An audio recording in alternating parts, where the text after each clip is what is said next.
and we like I said, we've ran on them before, and her mother's bedridden, and that's kind of all we knew pulling up to this.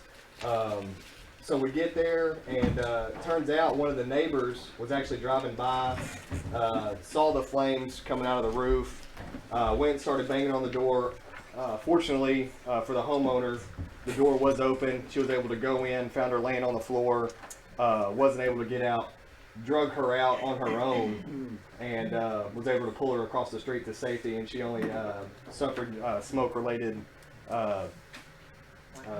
injuries and stuff like that. Her mother had passed away a couple months prior, so we did not have to go in and make that grab.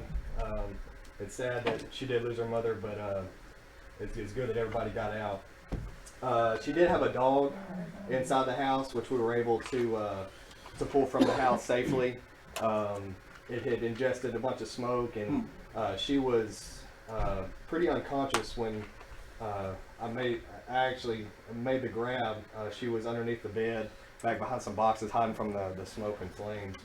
As you see us going in right here, this is me and my nozzleman, Justin Renault, who did a fantastic job going inside this house. And this kind of gives you a first-hand look at what we see when we go inside a structure fire. There's not a whole lot of visibility here.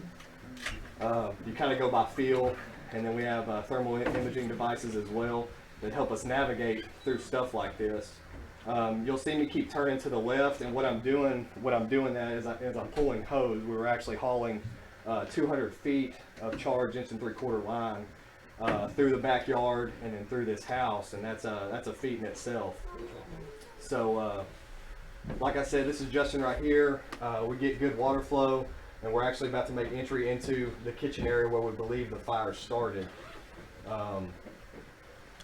That's a cool look at it right there.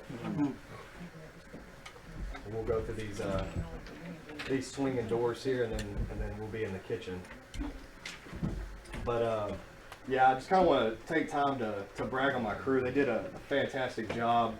You know, whenever you get a call at 10:45 at night, and then we're coming out of a dead sleep, and you hear possible entrapments. You already know you have a structure fire. Right when we're pulling out of the parking lot of the station, you see the glow of the fire coming through the roof. So my guys were able to process that, stay calm, and keep that duck swimming on the water mindset. And when I say that, you ever seen a duck swimming on water? They look calm, but underneath their feet are moving like crazy. So they did an awesome job. We pretty much got the fire under control at this point. A bunch of the stuff you're seeing right there is going to be steam. I was coming out, pulling a little more line, and asking my driver if we're making a good hit on it. So the smoke is going to go from a dark black into a more white, clear look. So this is the last bit of it right here. This is the last bit that got into the ceiling, and you can kind of see straight through at the top right there. That's where it self-vented itself through the roof. But yeah, like I said, we did a fantastic job. I couldn't be more proud of my guys, and we just kind of wanted to give council as well as the public a first-hand look on what it looks like pulling up to a structure fire, seeing it, and going through all the tasks that we have to go through. The end of this video is kind of funny. We were laughing about it. We're kind of making our way through the house right here, and we end up in the living room, and it doesn't even look like there was a structure fire fought in the house. They have I don't know if y'all know what Paw Patrol is. You got kids, grandkids, and all that good stuff. It's a cartoon about firemen. A little pup that fights fire, and there it is, right there, showing on the TV. So, that's us just making our way back to the front of the house, and we got it knocked out in about 4 or 5 minutes. So, Good job. Anyway, thank y'all so much for watching.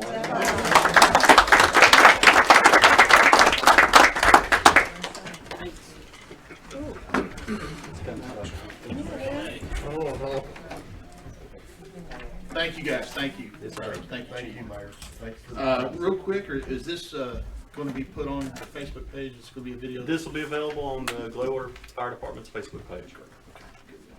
Okay. All right, are we good to go? Ricky, Okay. will you hit record?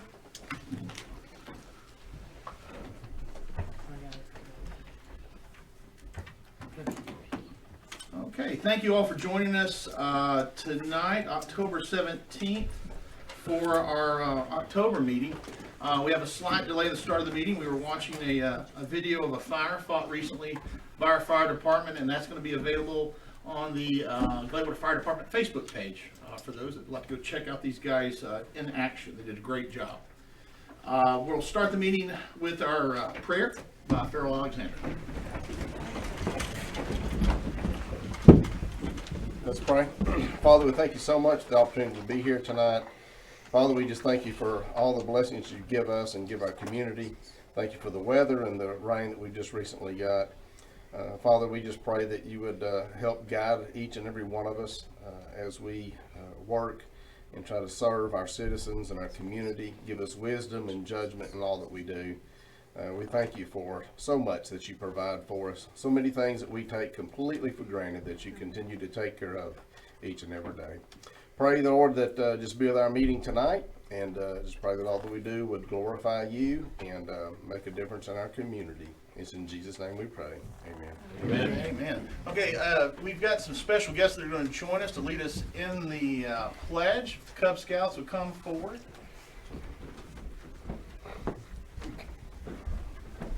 Scoutmaster Carla Bigler is here with us tonight, along with our Cub Scouts. Guys, if you would, one by one, why don't you tell us your name in the microphone there in front of you, and tell us what rank you are in the Cub Scouts. Go ahead, buddy. Bradley Bigler Wolf. All right. Killian Boyles Wolf. Drake Bigler Lion. All right. Okay, so let's go. Who's going to lead us in the pledge? All right. I pledge Allegiance to the flag of the United States of America and to the republic for which it stands, one nation, under God, indivisible, with liberty and justice for all. All right. Thank you, guys. Appreciate you helping us out tonight. Okay. Mayor's comments. I'd like to thank city staff for helping with the citywide cleanup this past weekend. Some may think that it's just strictly Public Works involved with that cleanup, but I was down at the site, and there was code enforcement and administrative staff as well. So thank you guys for participating and giving up your Saturday to do that. Citizens' comments. I made a comment at the last council meeting where I talked about there being a change where citizens could participate throughout the meeting, and I did not have that exactly correct. There is a change where citizens are allowed to participate throughout the meeting, because some cities have their citizens' comments at the very end of the meeting. So then votes take place, and they've not had an opportunity to express a thought or opinion on an agenda item. Our citizens' comments happen to take place at the beginning of the meeting, and I think that's where we should probably focus those comments in the meeting, is at the beginning, and just ask our guests who wish to speak to just note the agenda item they would like to talk on, and then do so during citizens' comments. And I'll try and remind everyone of that at the beginning of each meeting. So if you hadn't filled out a citizens' comment card, you'll have an opportunity to when we get to that item. And the Parks and Recs Board possibility that has been discussed among council, the ballpark board, and the lake board is still moving forward. The ballpark board met, and they did agree to explore it, and that's what we're asking of these two boards right now. Would you like to explore it? Ballpark board said yes, and we're waiting on the lake board to meet, I guess, next month. Is that correct? That Where is correct. They too will have that vote and decide whether they would like to explore it. So that's all from Mayor's comments. I'll now move on to the presentation, and this is a proclamation about Breast Cancer Awareness Month, the month of October. And so we're going to read that now, and because I can't think of anybody that could say they've not been impacted by that horrible disease. October has been designated as National Breast Cancer Awareness Month, which educates women about the importance of early detection for breast cancer. And October 18th, 2019 is National Mammography Day. It is recognized on the third Friday in October of each year. And by educating ourselves and supporting innovative research, we can improve the quality of life for all affected by this terrible disease, in hope of one day defeating this disease. And by encouraging citizens to participate in activities and organizations that will help increase awareness on how to prevent and control breast cancer. And thanks to early detection and better treatments, mortality rates for breast cancer have steadily decreased in past years. Now therefore I, J.D. Shipp, Mayor of the City of Gladewater, along with the Council of the City of Gladewater, do hereby proclaim October 2019 as Breast Cancer Awareness Month. And October 18th is National Mammography Day in the City of Gladewater.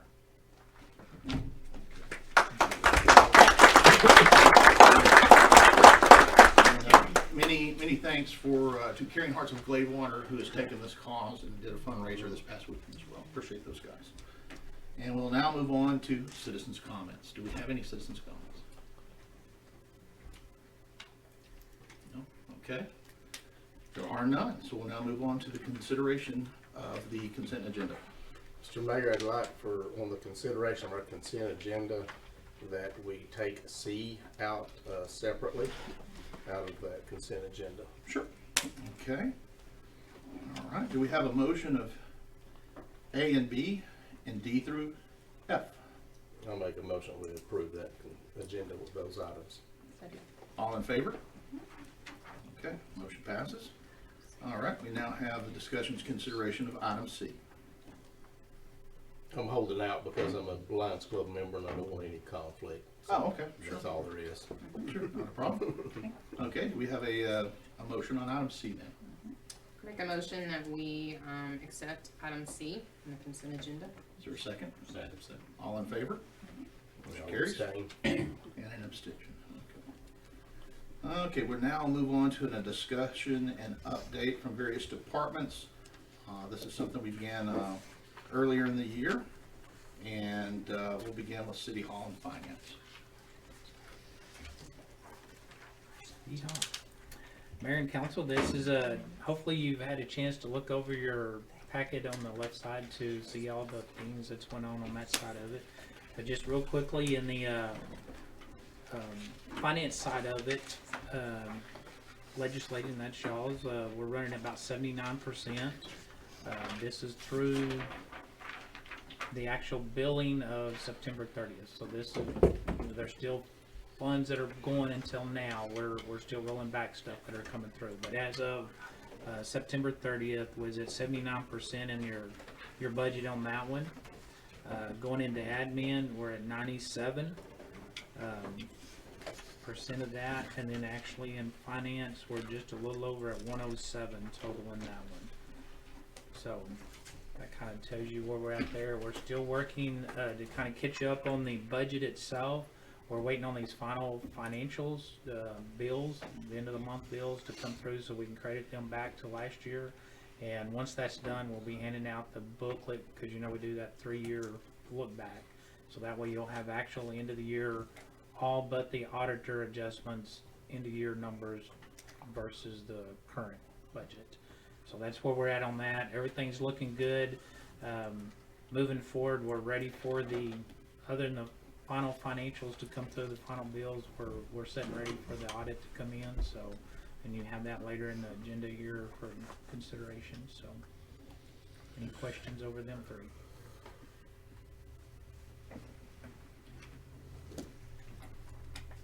Good. Code enforcement. You mentioned our citywide cleanup. I'm proud to report, even though for fall, we did 21.67 tons for this citywide cleanup.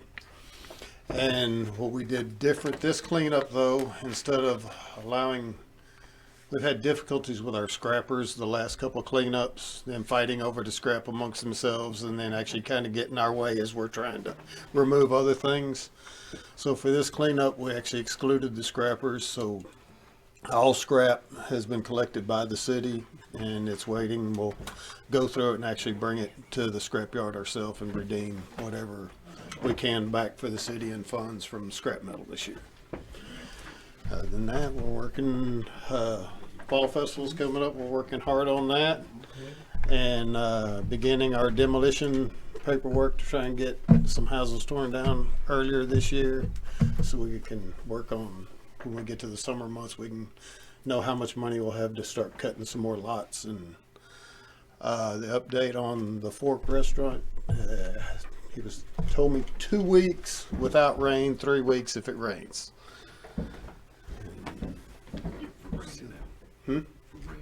For bringing it down. He should be finished with the jobs he has right now in 2 weeks and be here. The report on the asbestos was clean, no asbestos in the building. He has removed items from inside of the building, so he has begun some, but then the ceiling collapsed on him, so he stopped. I can't blame him with that. I can't either. He said he couldn't get in the front door anymore because the ceiling fell on him. About how many properties do you have working on that? I think I got a list of 10 different houses to tear down. One will be a return. With the 901 house we did before, Yes. and the people went out and got building permits and electrical permits and then boarded it up. Well, it's still boarded up, so I'll bring that one back to you. And so these are already, these are to the point of demolition. These are the one I'm going to work Do to. you have others that are in the process of, like, building, I mean, is there like a list of properties that we're looking at for code enforcement? I mean, that's what I got a list of about 10 I'm going to work and set up, bring through Get 'em the done. process to get to y'all so y'all can approve the demolition of them. And hopefully we'll get some voluntary compliance along the way. Odds are I know I'll get at least 10 in front of you. 10's a good number. You got more than that for sure. Any additional questions? Code enforcement? Okay, we will now move to Gecko. Mr. Mayor, I have a presentation. Is it okay if I plug into the computer? Right here on the ground.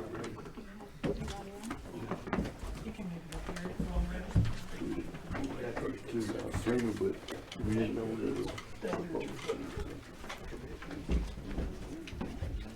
Sorry, Robert, if I'd have known, I'd have had it today for you. I guess I didn't really communicate that all that well, did I?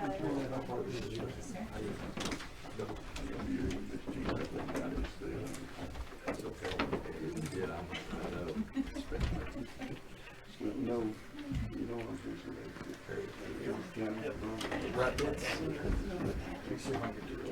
Well, there you go. I think I'm doing something to log in for you anyway. you okay? Right there on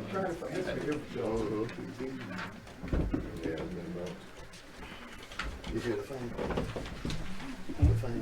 Yeah. With my hearing, I can hear it. From the VA. Been about 2 months. I've never seen that thing here before. I can hear the fan in that thing. He's amazed. New things. Caught his attention. Yeah, hearing aids is a good thing. Yeah. Sometimes too good.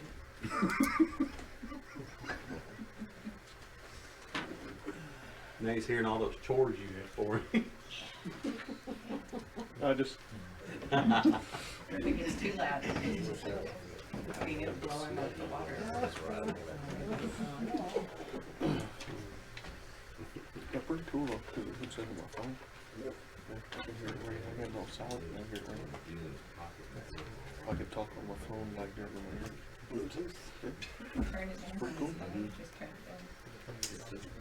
Yeah, it's the exact same. Yeah, Fancy. it's technology. It's the VA working for us right there. Service time. You got, here, They work that fast with your ears, but you can't work that fast with your ankle. you mad? Oh, yeah. Sit down. Randy talked to him. Turn it off. Yeah. Can you do it from your phone too? That's what I would be doing. You're like, Scott, I don't want to use that. Oh, you can hear it. It's crazy. It's technology. I don't know. I finished up about 6th November on April, so like street court sometime in November. Okay. Thank you for being patient with me. I thought the computer was set up. We wanted to give a fiscal year 2019 review, as this is the first one that we've done. So we wanted to talk about what we had done, and then I'll focus on the fourth quarter a little bit at the end. During our joint sessions between GEDCO and the city and the Gladewater Independent School District, the two areas that were identified for GEDCO to really target were marketing both GEDCO and the city more, and also skills development. So I wanted to focus on that. The marketing campaign goal that we had in the last year was getting to know GEDCO and Gladewater, educating and increasing awareness of both Gladewater Economic Development Corporation and the GEDCO community through the use of social media and press releases. We had some focus campaigns, community outreach, expansions, and new business. The expansions and new business that we worked on over the fiscal year 2019 were Sunbelt Manufacturing, expanded into a new second facility, and also a lot of retail endeavors. Tyco expanded, they built a 3,400 square foot facility on the west end of their campus. Texas Die Casting, we helped them modernize, I guess, their inventory and processes, because they were doing it by clipboard and writing, and now they have a computer system. OT&I, the crane folks out there by Ace Hardware, Stew Babies, J&L Machine, and the store Beautiful Tribe that's moving in at the old classic Stitch building on Pacific Street.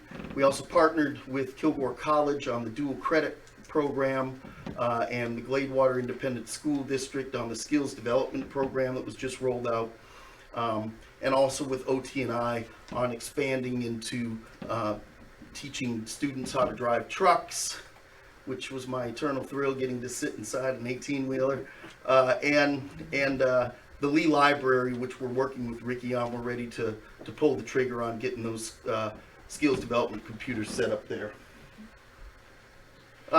With regards to our social media presence, you see the steady increase in page follows and likes from last October to now. There's 493 followers as of today, which was Tuesday.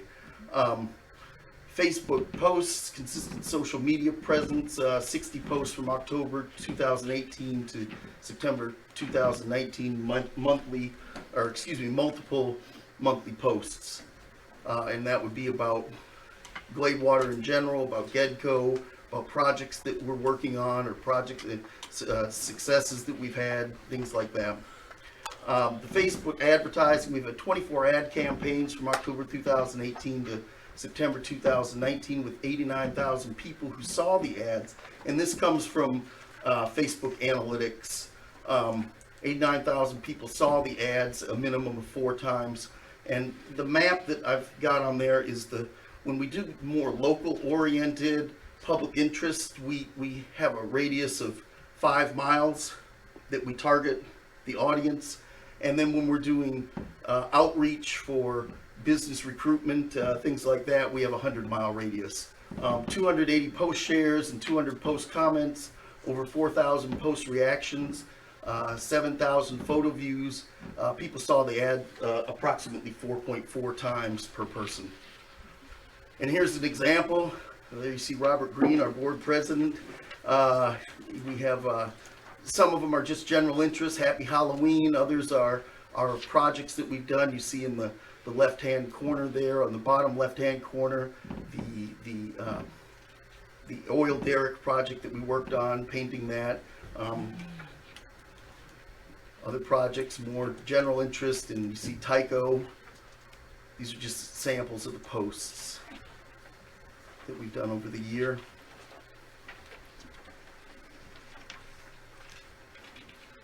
The baby in the corner, that's one of interest to me. Perry Connor had his first child. Perry Connor is with Sunbelt Manufacturing, so we recognize that and put it on. So there's a little combination of the feel-good posts and also recruitment and retention endeavors. I'm also working with the museum on training and helping them identify resources that are at the state, private, federal, such as the Certified Local Government Program, Texas Preservation Trust Fund, that will help them. They're looking to make improvements to their buildings or to their building, and where they can find sources of funding to do that, plus training and things like that, so that they can successfully accomplish their mission. Community outreach. Both we and the city, we've worked with East Texas Coalition. That's the folks, all of us in Gregg County, every 2 years during the legislature, we go down and visit and see what the legislative agenda is, voice our needs. So it's a great organization to be connected to. There was also a recap that now that we finished the legislative session, that was held a couple weeks ago at Kilgore College. Texas Municipal League Conference, that's the advocate for cities. It keeps you informed on changes in the law, legislative updates, things that cities can do, funding mechanisms, etc. for local government. The Downtown Oil Derrick Project, which I mentioned, Jarvis Fest, we participated so that we could reach out to folks at Jarvis, encourage them to come to Gladewater, volunteer education, chamber banquet, Texas Economic Development Council, which is the umbrella organization for economic development corporations around the state. And then we've had the business, along with our agreement with the Chamber of Commerce, we continue to have the successful retail recruitment and retention agreement. And this gives business development breakfasts and mixers. It's an opportunity for local business owners to get together, exchange ideas, learn new processes to make their businesses more successful. Working with both the city and ETCOG on the mapping endeavor, and then the Small Business Development Center at the University of Texas Tyler Longview campus.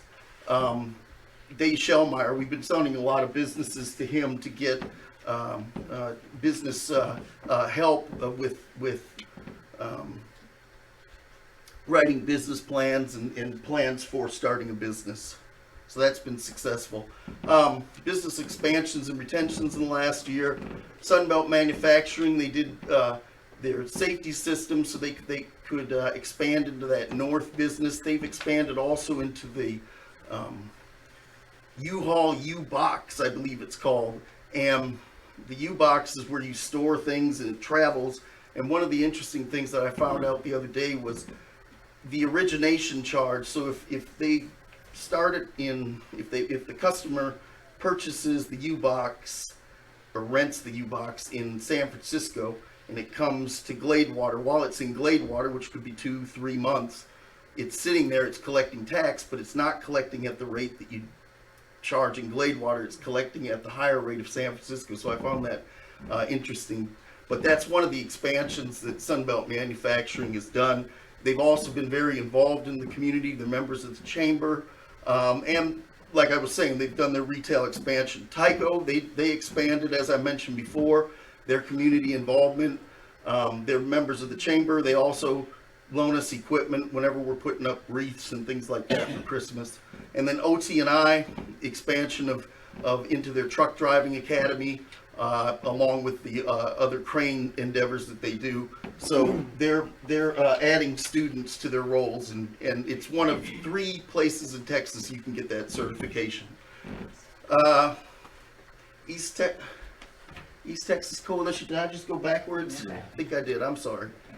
Texas Die Casting, was mentioned with them earlier. They approached us. on business retention and equipment upgrades, and we posted about that, so I won't repeat myself.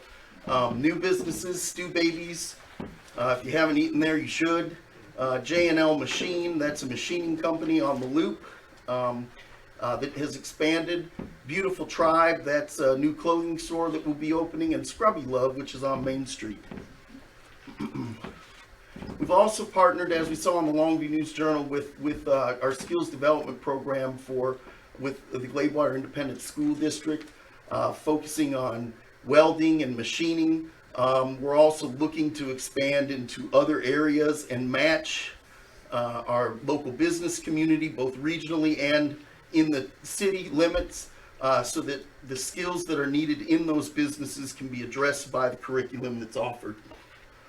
The baseball park, GEDCO contributed $100,000 towards the eligible targeted infrastructure at the Gladewater Baseball Park facility. This was done in accordance with the terms agreed upon a few years ago between the city and GEDCO and the expedited payment program, along with the $81,540 in funds earmarked for this year, fiscal year 2020. GEDCO has earmarked an additional $42,000 in targeted infrastructure to help address the TxDOT and Loop infrastructure challenges and opportunities that we'll be encountering. Fourth quarter specific of 2019, we worked with J&L Machine, OT&I. We're working with 5 different prospects. We're doing geofencing and marketing, which is where you set up a fence electronically, well, not an electronic fence literally, but on media, and give them advertisements for come to Gladewater. Also ETCOG and the mapping that I spoke of, working with code enforcement, the Gladewater Museum, the skills development with the Independent School District, the rehabilitation of the GCCE building. Right now we're replacing the roof because we suffered some leakage, and also indoors some of the tiles have come up, and so that needs some, especially since it's being used for the skills development program.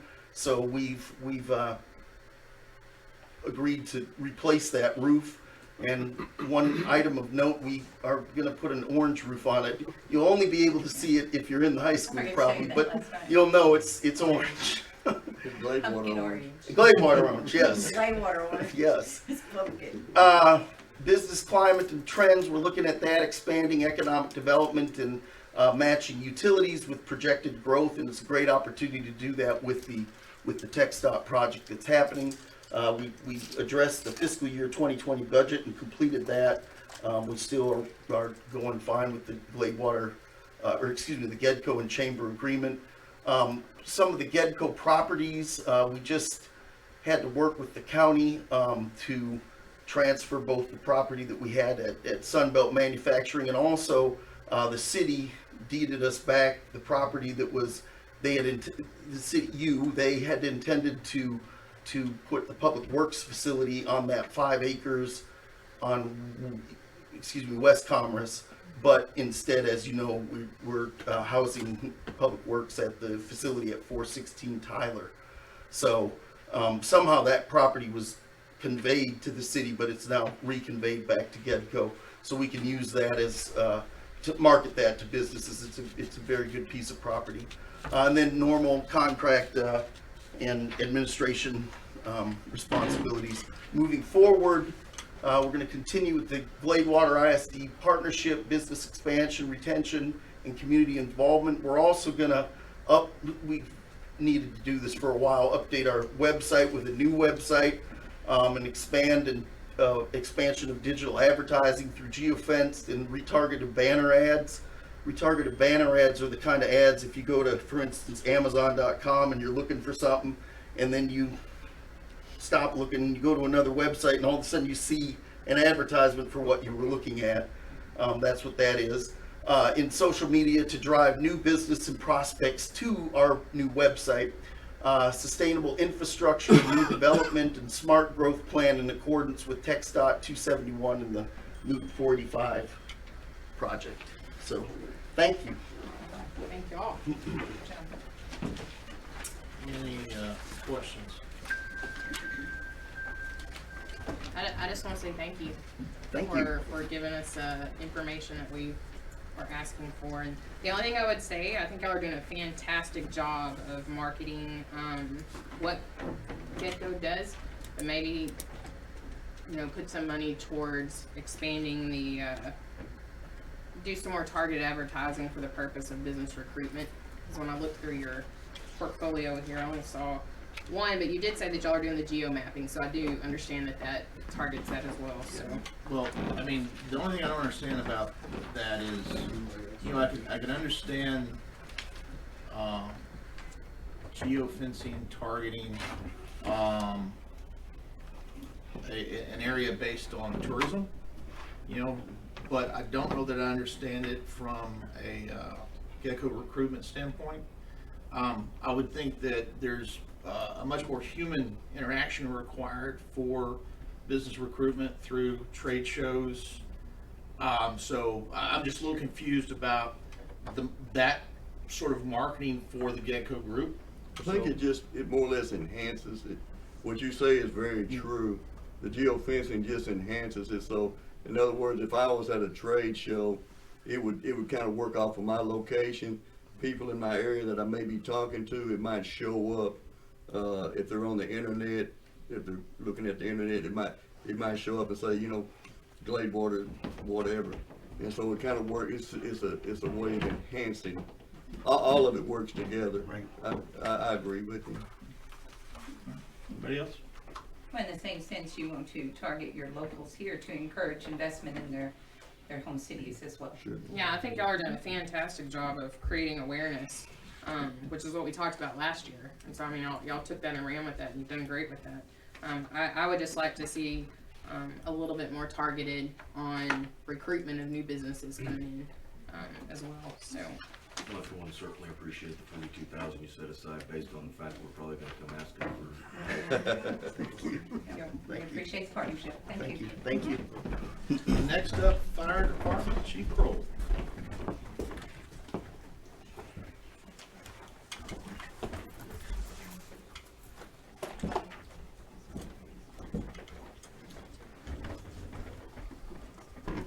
Fourth quarter financial, Mayor and Council, boss. The last statement I got, we finished the year at about 99.676% of our budget. So just shy of 100% of the budget for the end of the year. We made a lot of progress over this last year with equipment and uniforms and things of that nature around the station to make us a little bit better. So, any questions? Question for Chief? We see you so much, we know all about it. Good job. Yeah, y'all did a good job of keeping us informed. Thank y'all for what you do for us. We appreciate it. Next up is the library, but I don't believe Mrs. Cagle could be with us tonight. Is that correct? Okay, so that's available to us to look through, I guess. Police Department. Chief Kroll is in Chief's training, right? Chief I mean, Freeman. Chief Freeman, sorry. Chief Freeman is in training. Yeah, Freeman, sorry. Chief Freeman is in chief training in Austin right now, so you should have their report in your file as well, so. Okay. Any questions I can relate to them, maybe no. Public Works, Streets, Water, Wastewater, I believe that's you. Back to me again. Going to kind of balance between two projects here. You have most of our works in there. This is infringing upon the construction that's still going on, so we'll kind of hold that to later when we do the manager's report. But moving through that, you see all the reports that they pull for y'all on that. The streets is still moving through that. Currently, we are two employees down. We've been doing interviews this week to gain back some employment. We are working with workforce. Looks like I think we made an agreement on one of their employees today to bring that in to see if that works for us. So we will be trying to get back up to staff on that. Working with some of our contracts with the mowing and stuff, it's time to do that as well. So we're looking at some options on that, kind of dealing with some things we'll be dealing with here in a little bit. But Going through the financials on it real quick, the streets and parks, they're at 74% as it stands right now. The water utilities is at 101 as we stand today. Their biggest factor in that was in their maintenance in the buildings, the plant itself. That's kind of leading up to all the violations and stuff that we've had. Same thing with the wastewater plant. The wastewater plant is sitting at 98% right now. Their big one they're out of is well, you got two of them. One is in the roll-offs, which the roll-offs is taking the sludge away, getting ready for the construction. They're over on it. It's almost at 200% there. So we've doubled that. And the equipment maintenance. This is the failures to the pumps and aerators out there. So other than that, we're moving along with that replacement out there to get more stuff going on. The contractors are starting to move a little bit of the equipment on site out there. So they're getting ready to start the building and the belt press on the back end of it. They're going to start with that. That's stuff that's coming in quicker than some of the pumps and stuff. So they're going to start with that and some of the fencing here the next week or two, I believe. So, okay. Any other questions out of their reports? No. Okay. Thank you to all the department heads in GETCO for coming out tonight and reviewing Thank you. this fourth quarter information with us. Thank you for your time. Okay, item 7, discussion and consideration of the creation of a downtown advisory board. As most of you know, we decided not to fund Main Street this year. There was a meeting between council and Main Street, but I think it consisted primarily of Councilman Anderson, Councilman Alexander, and I. And the purpose was just to ask this group, you know, what they envisioned for life after Main Street. And the board was unanimous, I believe, in saying we'd like to stick together and we would like to be a city board. And so, you know, we do need to vote on that. Judy Van Houten, City Secretary, prepared a rough draft of the board purpose and duties for such a board. And, you know, if approved, this could later be revised and depending on the discussion tonight and presented again in November or December. So that's just an intro to that item. If there's any questions or comments.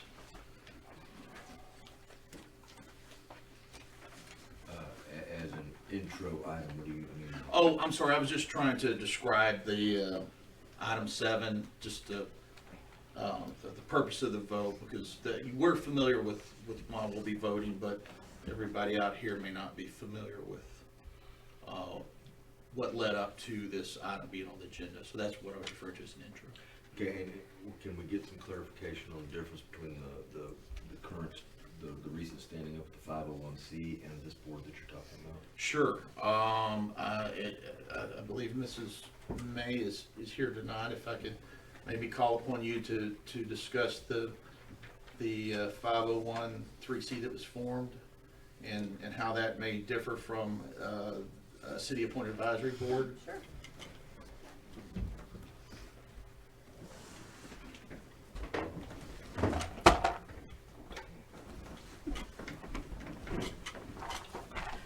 The 501 has nothing to do with the city.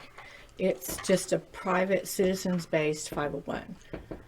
And this is, the city board would be under the city scrutiny, the city monies and everything. So it's totally separate than anything else. It's the 501 Legacy Gladewater, totally separate.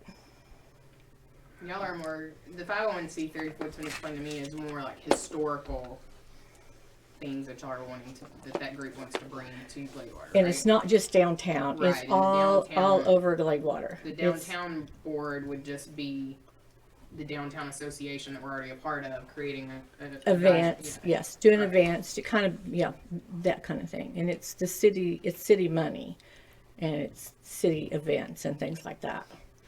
But 501 is a community based, because there's a lot of people in the community that want to do things that don't want to do political things, and we hear it all the time. So that's why we did that, and we have fantastic people that are on the 501 that are participating, and we just have the one fundraiser a year. So that's something that represents the outside of the little downtown area. Yes. So what is it that the downtown board would do that the Chamber of Commerce cannot? It's the Chamber of Commerce represents all of the city, and they do the. 12 square miles. I mean, we're not talking about like a Longview. Pardon me? What it represents as far as Gladewater's small. We're not real big here. Okay, but they focus all over the city, and the downtown would be focusing on downtown and events to do downtown. And the chamber has a lot on its plate. They do a lot of the tourism where they go to the conferences and things like that. And this would focus mainly just on the downtown. Yeah, if I may interrupt, Judy, if I'm not mistaken, the Downtown Advisory Board draft that you created, you pulled from Main Street. Correct. So basically, a lot of the purpose of the Downtown Advisory Board comes from Main Street, such that we might adopt the previous Main Street area as the area which this board would serve. That's correct. And that we can still do sign grants if And money allowed. Yeah, there's also grants through that downtown association. Yes, You can still apply for. There's the holiday open house and the wine stroll. There's the trolley. Could be a focus of the downtown group. I think that was an excellent idea that you guys had with the golf cart, the extended golf cart going from the Arts and Crafts Festival Right. to the downtown. Right, area. and there are people, businesses downtown that don't belong to the chamber, and the board would not. It wouldn't matter if you're chamber or not. Are they prohibited from the chamber? Oh no, not at all. Nobody's prohibited from the chamber. The chamber welcomes anybody, and they're really good about that. But they just choose not to. It's not anything against chamber or anything like that. They just choose not to. And there were two reasons why this originally fell under the acts. One was fiscal constraints, obviously. It's not like we're out of the woods there on that by any stretch of the imagination. And I don't think you'll think out there that now we're rolling in money, because we certainly are not. But the other was that there seemed to be there was a lot of dysfunction.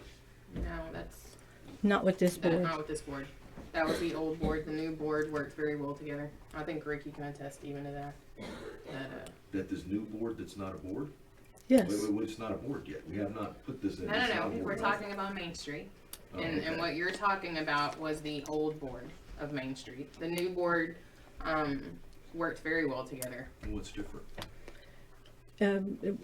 We all just work well. We didn't separate into groups like there was the design committee, the organization committee. I didn't separate them into committees. We all worked together as one unit rather than little groups. So there was the difference no. was the individuals on the board. I'll be honest with you. That was the difference. So it was personality. Yes. Yes. Well, and no, I didn't the want to say ones that. that there was huge personality stuff going on with the old board. Well, I was going to keep digging. I was. I'm not. I don't want to say anything ugly about anybody. But the new board worked really, really well together, Yeah. and there wasn't any of that dissension. It was like a night and day difference. I have to be honest. I mean, I was on there serving as liaison for both, and it was quite different. We're still at a monetary impasse. Well, but we're not asking anything from the No, city. yeah. We have our own. We have our own money. We do our own fundraisers. We have our own money, and so it's not anything. We're not asking the city So for the any grants that funding. You're talking about, you're self-funding the grants? Yes, yeah, we're that's how it would You be. just kinda need our stamp to say, yeah, do it to the city. Yes, sir. Yeah, Yes. it's a, Yeah. See, we started out with a $5,000 budget, and we spent money, and we ended up with over 60, I think at 6,100. Even though we spent money along the way, and we still ended up with more than what we started with.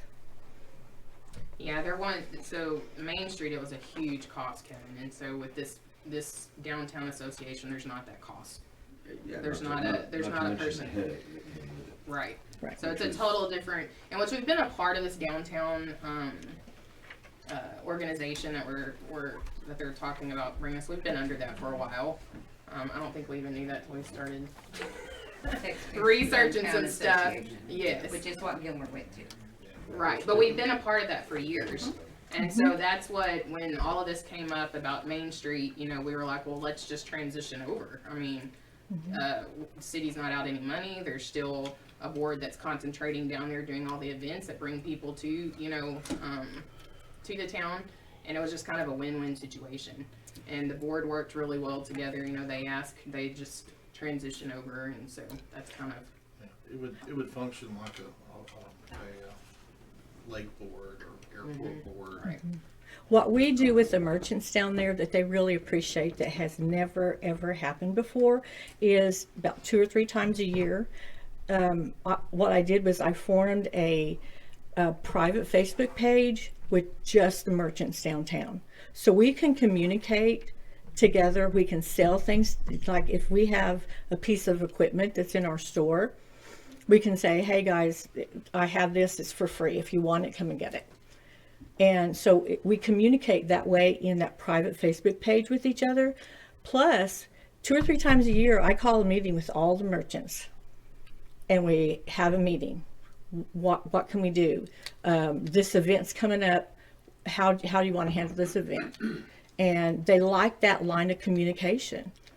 And that's never ever happened before. It was very divisive before, between all of them. It was a mess. Yeah. But this new board that had come in with Main Street, it wasn't like that at all. Yeah. And so, Yeah, taking personalities out of it. And that's what you have to do. Do we see value in having a downtown advisory board? Not just today, making a decision based on today, but do we see it as having value tomorrow and beyond? And what is that value? And the downtown events. Do we want to try and develop? I don't think everything's ever been adopted officially. Design guidelines for the downtown area. Do we want to do that? Do we want to create a revitalization effort for downtown? What are these tasks that we might assign this board for purpose? And that's what we've got to decide. Is do we need a board specific for that? And if so, we draft something more refined. And what would the criteria be for those board members? Are we looking at The business? same as Are we looking everything. at property owners? Or are we looking at leasers? And the reason I bring that up is we have a food truck ordinance coming in here late. And will the food truck people be available if they're gonna sell downtown? Can they be on the board? Well, I think board membership is, I think there's already established, if this becomes a city board, I think we've already established who could serve on a city board, and it's, I believe it's anybody, correct? It's property Right. owners I or think that's leasees. right. It's just, yeah, That's it's right. always been anybody that really has an interest Yeah. in our downtown. Gladewater, yeah. Yeah. I've read several other cities, and it does require them to be property owners. No, ours No, it does is. too. Yeah. They don't have to live in Gladewater, but they have to be at least a property owner. Yeah, whether that's Or business business or owner in live in Gladewater. here. So, yeah, so they'll be vested, yes. Mayor, Yes, sir. would your Main Street board not carry over that y'all had at the end of the Main Street? That's what the board I mean, those requested. members, yeah. Yes, that's what. So you've already got a, That's what the Yeah, board it's all- requested. Opposing It would be a board very there. simple transition. if they're willing, I just know that you've already got people showing interest, at least as, when it was Main Street, that new board that developed.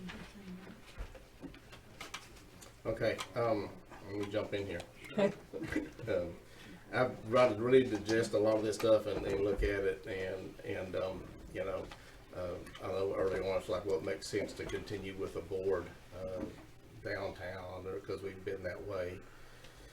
But as I keep looking at it, especially as the some of the purpose and stuff that's listed here, I think we're looking at two different things. We need to make a decision about what that board's really going to do.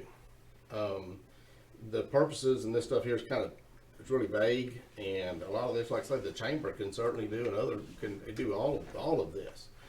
I don't think that if we have a board doing this, there's really no point to add more boards and add more people. If we're going to have a board, then it needs to have a good, narrow, specific guidelines and purpose and vision for that board to work together and know what we're going to do. I think we need to be conservative on what we want that board to do, and a little more, actually a little more specific. If we want those design guidelines, we want historical preservation as a council, kind of where we want to go, then we certainly need property owners, but we also, that board we need to designate who's going to be on that board, what backgrounds they're going to have, whether it's in legal or infrastructure or real estate or you know, those things that would fit And if you'll remember, that's with what our we, majority of that's what property we owners. did. Yeah, you've done with, that. with You've done that. our design, you know, our vision that we want them to do. I think it's kind of a carryover still to just another kind of a Main Street, but not. Well, And I that's don't think why it's specifically David came on. designed well enough to really get a lot of traction. And we have a lot of events, but events events are events.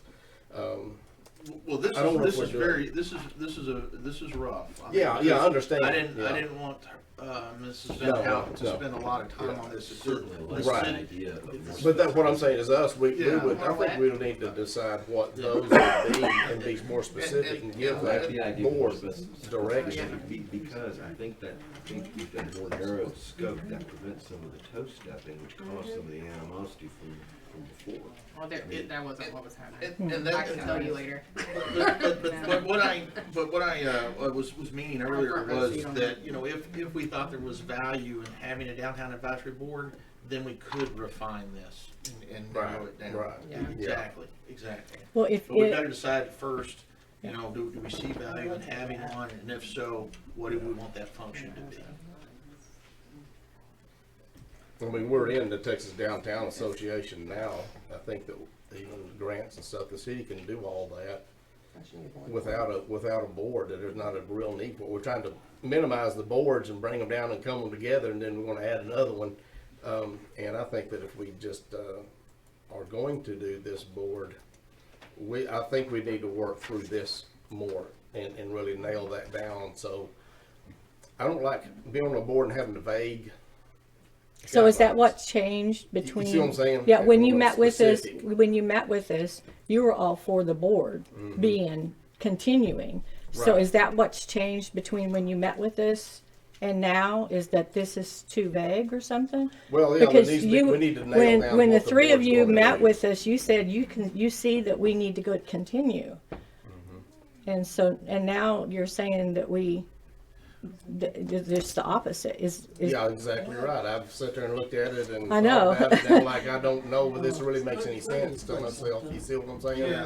What we do. No, I don't no, you want- can't. I would want, that board just needs to be specific and have a better than, we just need, I would say hammer these out more. You know what I'm saying? Make it easier Yeah. for the board Well, to and that's serve. what we want. We want to be specific. We Yeah. want that specific because we don't want crossovers because there are a lot of crossovers. I see that. In speaking with all the boards when I went around to talk about the cooperation among the boards, because that's what I was talking about was one board might have something in mind, and if we communicate more, we can help each other.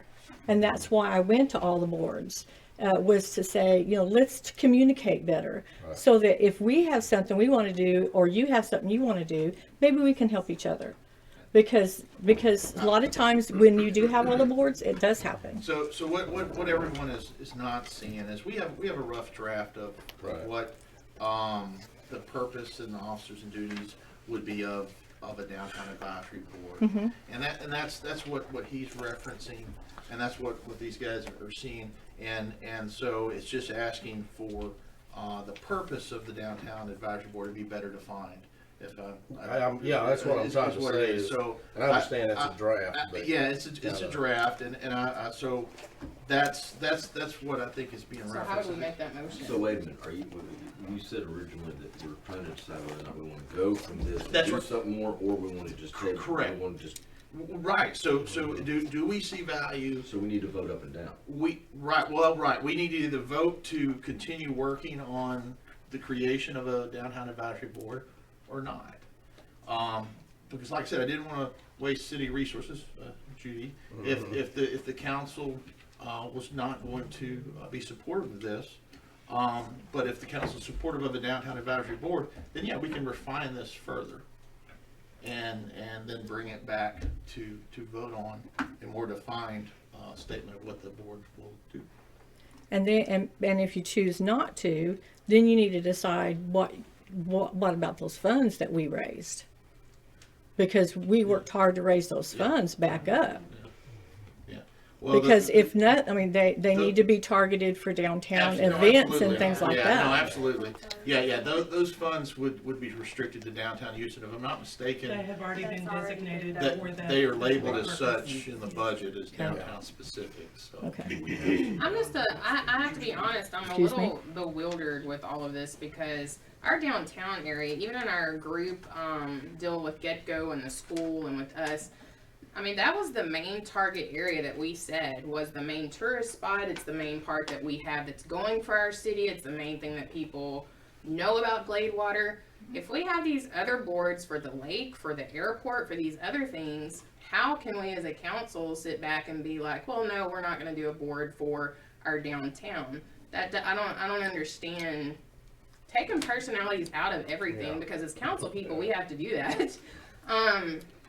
I mean, I don't get that. I don't understand that, at all.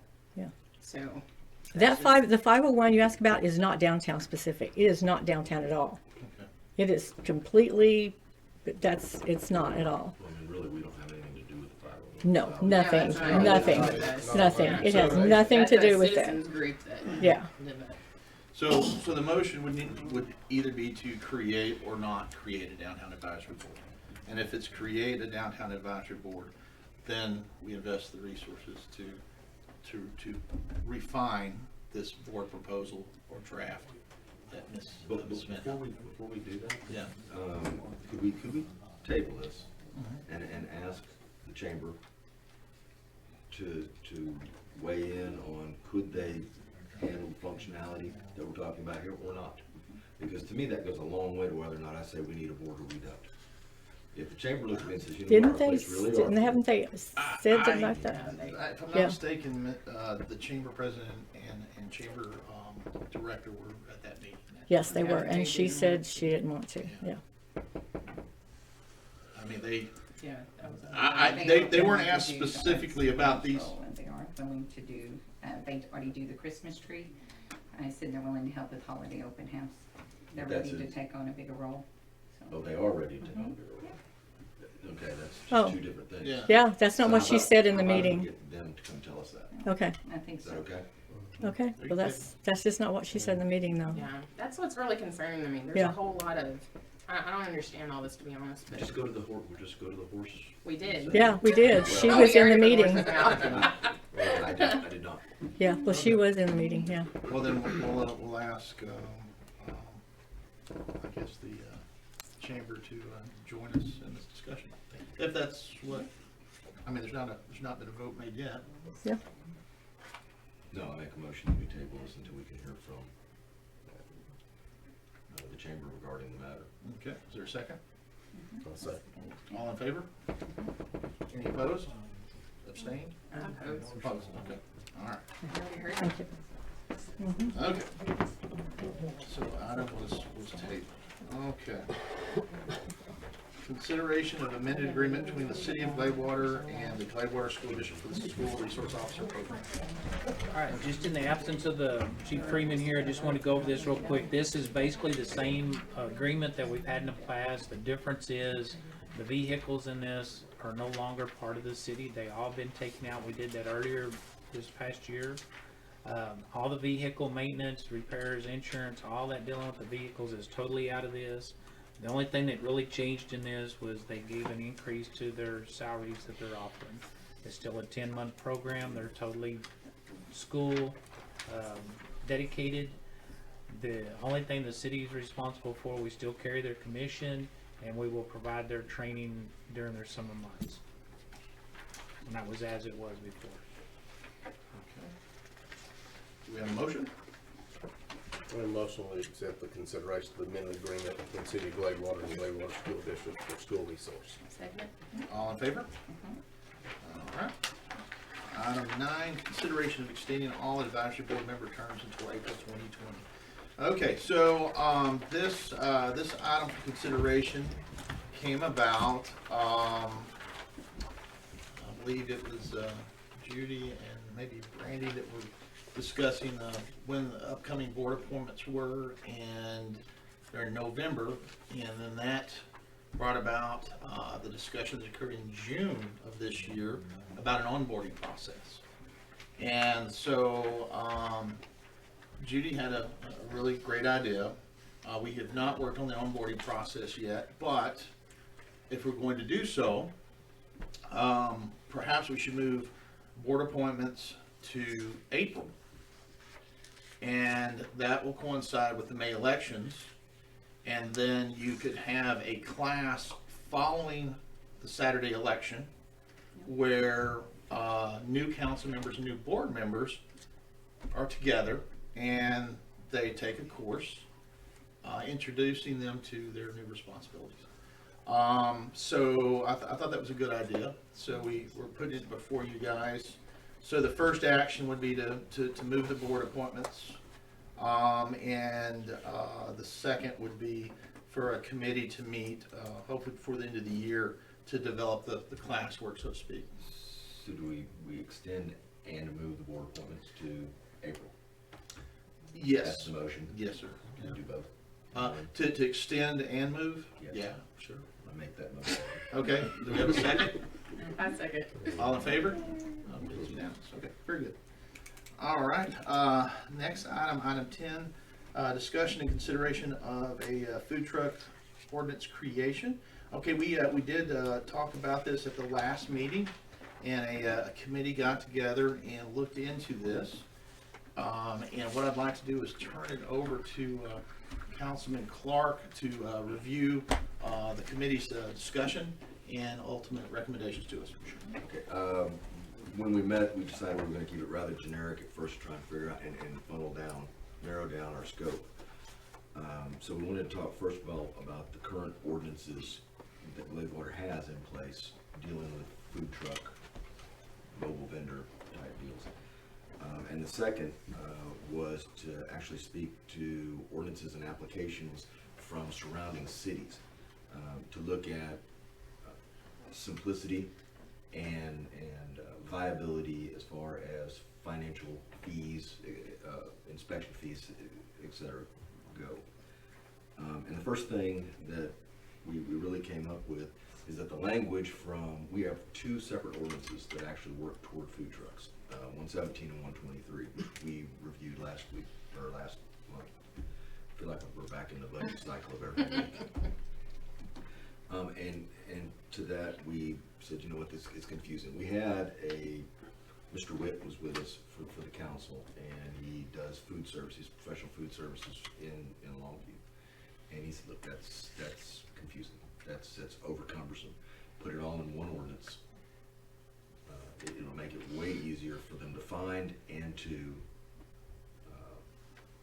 comply with. Okay. So we looked at the various ordinances from around here, and we looked at Mineola, Longview, Sulphur Springs, Kilgore, everywhere we could find. We really liked Mineola and Longview. Not in their complete states, but we liked sections out of each one.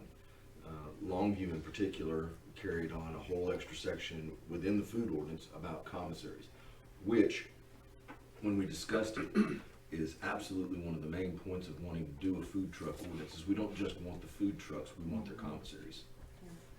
And Mr. Witt very, very ably pointed out that one of the reasons folks would bring a commissary to Gladewater is because our land prices are cheaper. We're simply cheaper on real estate. He also mentioned, and this is something that we really need to put out here, this could be city-owned when I talk about a commissary. A commissary can be a multi-vendor facility with very little cost to the city. We need a building, we need electricity, essentially.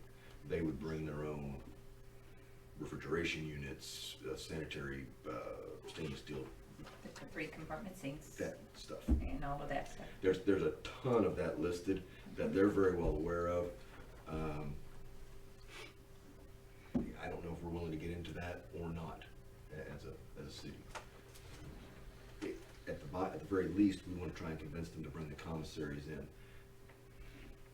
Overarching idea here is wherever the commissary is located, the food trucks, if they're located in Gladewater, if their commissary is in Gladewater, and they go sell at an event in Tyler, all of the sales tax that they generate over there comes back to where their brick and mortar is in Gladewater. And so there's a huge benefit to having them stage the commissaries here in town. And we looked at, okay, when you look at a food vendor application, ours is like 2 pages and requires lots of little writing. And we looked at Sulphur Springs, which is in the packet. I think that, did everybody get all this? Lots of pages, sorry. They got one in the last months. The Sulphur Springs is really simple, really easy to follow. It's more like a questionnaire. All pertinent information is still there. We can add to it what we want to, of course, but it's really a much more user-friendly form. We recommended that we go in that direction with an application. Again, we can add whatever little special widgets we want to add to it for Gladewater, but still keeping it that simple. 1 page, one easily printed, downloaded, hopefully area to write big print, because the bigger, it's actually easier to read. I looked at some of those applications. Oh my goodness. It's worse than reading the kids' reports in school. And finally, we hit pricing. Right now, we charge $50 for a health inspection, and we charge $500 for a yearly permit. And on the face of it, you'd say, well, I mean, I don't know what that would do until I looked at the surrounding cities. Of course, Kilgore is $50 annually. Mineola was $100 annually. Nacogdoches $100 annually. Marshall was $150. Grand Saline was $200. Of course, the bigger you get, the more you can charge. What we favored and what we really liked was I'm not going to call it progressive, I'm going to call it a regressive. Gilmer, for the first year, was $150. And then if they stayed in continuing years, it drops down to $125. So that's a $25 discount if you simply keep maintaining it. Renew before your year's up. Sure. To that end, we got a little more specific on our recommendations, and we recommended a fee of $75 for us. We'd like to start off by trying a fee of $75 per year. That includes the inspection. So that the inspection fee would be rolled up in that if their commissary is in town. If their commissary is out of town, then it would be a fee of $150, which also would include the inspection. And if they purchased in consecutive years, then it would drop down to the $125. Events need to probably remain separate and over and above the city fees. Whether you want to come in and do Gusher Days, well, that's the city fees, and then it's the event fee on top of that, because they get so much traffic for it. And the advertisement that they get along with it and being a part of the event. Absolutely, absolutely. We feel like we were at a point where, and I'll sum these up in just a second, because I know I wrote a bunch on there. But we're at a point where we need to bring it to the board and say, hey, look, this is the direction, or we don't like that direction, stop, go left, and see where we're at as a general field. So, summing it up, we want to pull the verbiage from our current ordinances. Nothing to do with the food truck in 123 or 127. We want to create our own ordinance from existing ordinances. Not trying to recreate the wheel. We could even use the state ordinance as far as that goes, because the vendors have to be familiar with it anyways. So it's something that they know absolutely about complying with that, because they already do. Third draft, an application that's based on the Sulphur Springs application, so oversimplified, and for the pricing. I do have some questions on inspections. Sure. Can I say something real quick before we get into this? I'm gonna abstain from any of the discussion or consideration on the food trucks, because I'm actually in partnership with one, and I feel like it's a conflict of interest, so I just wanna make that clear that I'm abstaining from any discussion or consideration and votes with anything with the food trucks.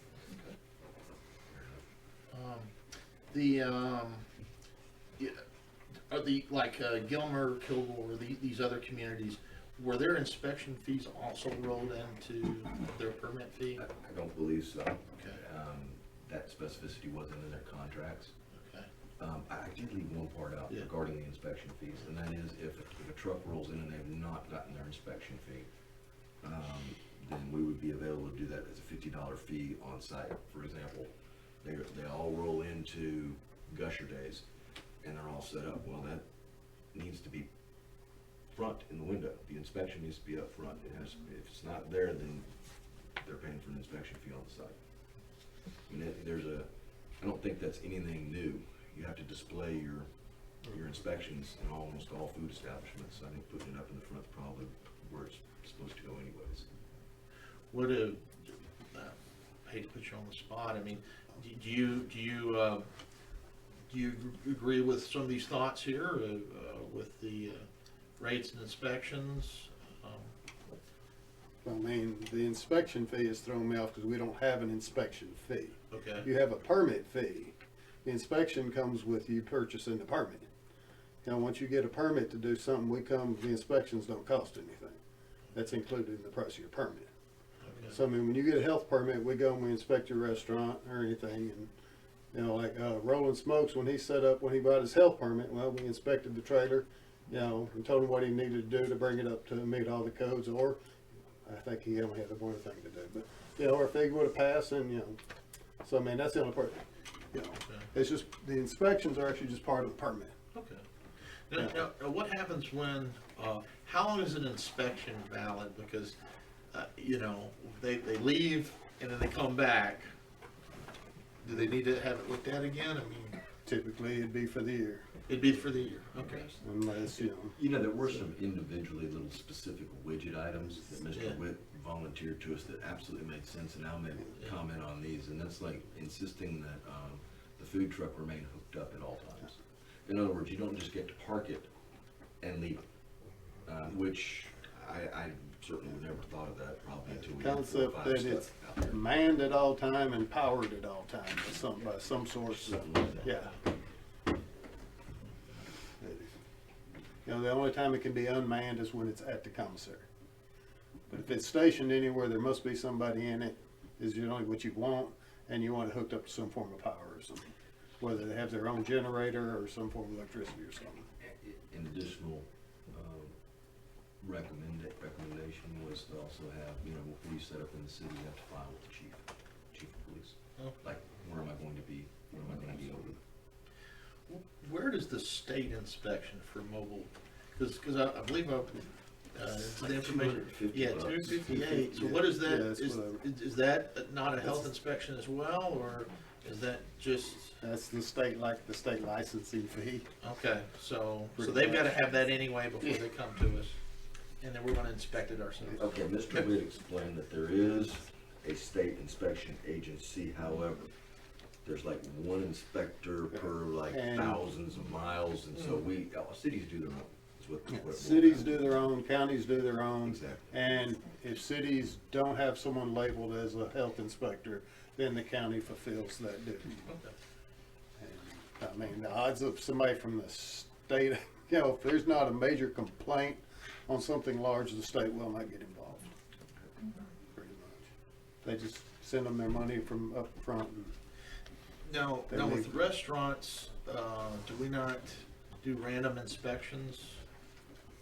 Even- generally, only if there's like a complaint. If I Okay. get a complaint, I mean, other than that, finding time to go by each and every restaurant Yeah. is, you know, I'll pop in and look at them, but actually doing a full-blown inspection, if I don't have a complaint, then Okay. we're not in there. That's- And I'm like I just being said, so particular because it's about food. Right. Like with these, you know, if the truck comes to town, you know, Yeah. and no one's getting sick, no one's complaining, Yeah. then evidently, you know, he passed the Yeah. inspection, he's doing a good job, he's keeping it clean. Or she. And then, or she, excuse my verbiage. You know, so, it's kinda like, you know, does somebody bring you a boat to have it checked out if it's running right? Right. So, Yeah. I think one of the unforeseen things here is obviously we look at some of the local restaurants, kind of getting a first dibs event thing. You know, for example, Boucher's, which isn't even open yet, but suppose Wednesday. they want to put a truck down at the lake during the summer. Yeah. And they're gonna get the nod before Copeland's at Longview. I mean, to me, that makes sense as a city. I would assume that we need to craft some type of language in it as well with that, but actually, really, this is just are we headed in the right direction? Yeah, okay. Well, I like your comments from earlier. Are there any more questions about this? I don't know, otherwise we'll wait a motion. Well, we need some direction on which direction to go. Well, based on what I'm hearing, I think we'd probably want to take what you guys have found and ask that you know, perhaps Judy and Al get together and looking at the recommendation of the templates. You know, you've got your food truck ordinance, specific food truck ordinance from, you said, Mineola and Longview, and then the application from Sulphur Springs, and put something together, and then allow the committee to get with these guys to review it before it comes back to council. I think would probably be the. I think we're going in the right direction. Right direction. Yeah, I think so. Okay. I think so. So I think, I mentioned something along those lines there. If that's the will of the council, of course. Yeah, because we do have it as a consideration item, and this would be a vote to show that we are supportive of this and give direction to city staff to proceed in formulating an ordinance based on the recommendations of the committee. I do the committee work, I'll do the motion. Well, I think it's, we're going the right direction. I'd make a motion that we allow the committee continue to work with city staff on narrowing down our ordinances and our permits and applications for food truck ordinance to be brought back to council at a later date. Do we have a second? Second. All in favor? All opposed or abstain? Abstain. One abstain. Okay. Since you are in the business, input would be great. I can't. It's a conflict of interest, sorry, but I'm not going anywhere near that. All right, item 11, city manager's report. All right, tonight just wanted to kind of go over a few things that is happening around that's happened the last few weeks. First, wanted to kind of do a quick update on our TML visit. Some, I think, interest that came out of the group. One they kind of looked over was cybersecurity. That's a new law, House Bill 8 and 9, requiring training for city officials and employees. So this is new training that's coming out. It has not been developed from the comptroller's office yet, nor the FCC yet. They're all working, scrambling, trying to get something up. Actually, today Judy was able to sit in on a webinar to catch a little bit of the stuff, what's going to be coming down the pike here. Everything looks like it's going to be after January before they get anything developed, and hopefully it's going to be an online top deal. They're highly encouraging the city attorneys to be the one performing that. So we'll have to wait and see how that develops out, but that is a new House Bill 8 and 9 that requires the cybersecurity that will be coming. The other one was a big topic that we'd all been kind of talking about is Open Meeting Act, dealing with the walking quorum. That has kind of changed a little bit in that, so the Open Meeting Act training will change, dealing with, now it's the, how did they say the wording? Help me along here, Carla. I know you sit in on that too. That now if the intent, if you are to talk to one another and you know the intent of that one is to talk to another one, then you're held liable. Whereas it is now, it just, the openness of it. So it's kind of a little conflict going out there on this, so we'll see how this all fleshes out. Public comments was the other big one that was out there, and you addressed that earlier at the front on the placement of the agenda. The rest of it, I think everybody enjoyed it pretty much, but so good time down there. Had some EDCs there, so it was good times getting together to deal with some of this.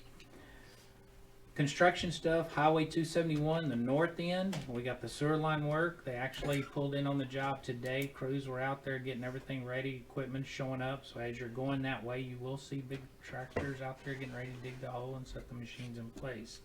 So that work is starting. Kind of keep on with 271 on the south end, the Highway 271 project. Gave an update, got it day before yesterday. TxDOT has got a preliminary review of the airport approach. Apparently they did not like it because they have went out for a second review. They're telling us now to be in January before we hear anything back. From the back door side through our engineers dealing with some other projects, he was able to obtain that there was a report given not favorable to the 271 highway project. They was actually looking at a displacement on our airport of about 200 feet. So big deal there. They have kept that under wrap. We have no report. We're trying to get a report, but so far it has not been divulged to us. So that will be interesting to see how that report comes forward and as we deal with that. The other construction on everything, the water lines on East Lake are pretty much done along the road. They're inside the plant now.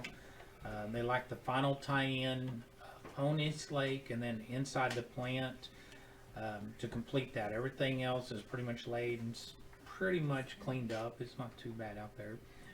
They are starting now at Gay Avenue, going up,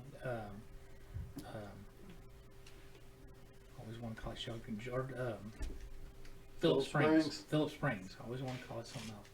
Phillips Springs are starting there, going up and back in on Martin, back into the water tower. Bringing up the water tower. We're still there, still working on it. They are on the outside, working on the legs pretty much now. Still got quite a bit of painting to do on it. They've got most of it sandblasted and reprimed. Like I said, they're down on the lower portions of it now. Still got the logo to go up on top, and then start reinstalling the cables, coaxes, and antennas and all that they took down. So that is still moving there. Construction crews have started bringing some equipment in at the sewer plant. They're getting ready to start with basically the building for the belt press and stuff. That will be one of the first things they do out there, and the fencing, I believe, is pumps and motors and all that stuff are lagging. What else is left there? Construction wise, that covers us, I think, pretty much there. Bait shop, everybody knows that the bait shop now is vacated, so it's back in our control there. We do have a dumpster out there to start the cleanup on that.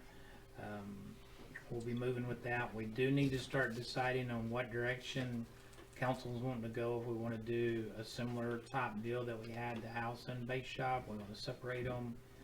You know, how much work do we want to do into that? That's not an agenda tonight, something to start thinking on how far we want to go in that. They are both used facilities, so anytime you want to go look at them, be glad to get you in out there, but we will start the cleanup around that. As we move into the cleanup, I mean, one bite at a time, is it possible that we can utilize some of the Gregg County, I love what they did out here. Is there a way we can utilize, I mean, as a way to take care of our own resources, our own people, which is rather thin anyways, and go ahead and maximize, I know we're paying for the dump out there. Yeah. The cleanup of it, I think we can probably do internally, because a lot of that's just gonna be mowing and taking care of. Now, when we get inside the buildings, yeah, now that's a totally different animal there. But that's the reason I'm saying we need to start thinking about what we want it to be. I think there's more stuff on that back fence line than what you. Most just of it's gonna be not loader run. done, so it's That's- not gonna be a big Gonna say, we're not issue. gonna run a mower over it. No, that's the reason I'm saying, we're gonna go through there and get that down so we can maintain it around there. So, you know, that is just something as a back burner to start thinking about how much we wanna put into the facilities, paint and remodeling, whatever we wanna do there. That's gonna be the big game, is what direction we're gonna go internally on that. We have had, I'll be honest with you, we probably had a half dozen or more people that has been interested in reopening it in the house and the shop again, or a couple of them is just the bait shop side of it. You know, so I've had interest both ways, renting the house, renting the bait shop, totally separate together. There's been interest, so just need to decide which way we want to go there. One new thing that's kind of came around, dealing with our financial strains that we've been having and fleet maintenance and all this stuff we've been talking about. It's not really new, it's just kind of new to the government side, is Enterprise Fleet is running a really robust campaign trying to get more municipalities into a rotation of their fleet. With that program, there is quite a bit of stuff in that, but it just on the surface, doing a very high level look at our equipment, there is a savings in time as this goes forward, just in the fuel cost and maintenance cost and a small amount of replacement cost, if we were budgeting that, would cover what they're looking at and actually roll into savings over a number of years. And that would be for not the big trucks, but the police cars and everything from about a 1 ton and down. They were pretty much looked at, and doing that on a 10-year schedule that actually rolls out. Second year into it, it starts saving us about $2,000, and at the end of it, it's about $180,000. So it's not huge savings, but it is a savings to start rolling. Just throwing it out there. If that's an interest we want to go to, we definitely going to dig deeper into that to see what the numbers really look like. So just want to throw that out there, that we are looking at that to bring back to y'all at sometime probably after the first of the year to at least look at a little bit more in depth, at a little closer to what our vehicles are currently doing. One we kind of thrown to most of y'all, I think, has gotten information on Union Pacific, the railroad lease that we currently have. I do want to throw this out here. It's not on a consideration today, but just to kind of get everybody on the same page.